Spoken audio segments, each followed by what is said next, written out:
शेतजमीन खरेदी करताना कोणत्या अशा कायदेशीर बाबी आहेत ज्याच्याकडे आपल्याला लक्ष केंद्रित करणं आवश्यक आहे किंवा त्या जाणून घेणं तितकंच महत्त्वाचं आहे, जेणेकरून आपली गुंतवणूक ही सुरक्षित होईल व आपल्याला कोणत्याही बाधा येणार नाही याची कल्पना आपल्याला असणं गरजेचं आहे।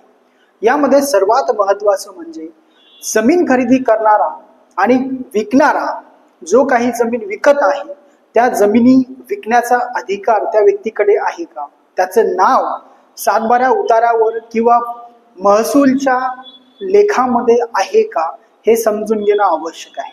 तसेच खरेदी देणाऱ्याने जी कागदपत्रे तुम्हाला दिलेली आहेत ती कागदपत्रे योग्य आहेत का, त्यामध्ये मालकी हक्क सिद्ध होत आहे का किंवा इतर कोणाच्या काही अडथळे आहेत का हेही समजून घेणं तितकंच आवश्यक आहे।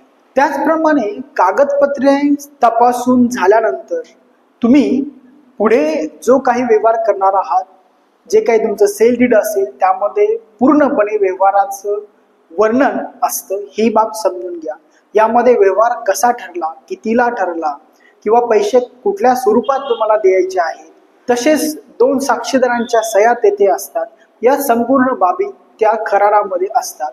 आणि ही बाब लक्षात घ्या की करारामध्ये जे काही दिलेलं आहे आणि भविष्यात जर काही वाद निर्माण झाला तर करारानुसार तुमच्या काय अटी शर्ती होत्या त्याच कोर्टामध्ये देखील विचारात घेतल्या जातात, ही बाब लक्षात घ्या। म्हणूनच जो काही करार होणार आहे तो करार तुम्ही व्यवस्थितपणे समजून घेणं तितकंच आवश्यक आहे। आता असा करार झाल्यानंतर या करारासोबत अनेक कागदपत्रे ही जोडावी लागतात आणि दुय्यम निबंधक यांच्या कार्यालयामध्ये तो नोंदणीकृत करणं आवश्यक असतं। आता असा करार ज्यावेळेस नोंदणीकृत होतो त्यावेळेस विक्रेत्याकडून खरेदीदाराकडे मालमत्तेचे हस्तांतरण होते असे गृहीत धरले जाते।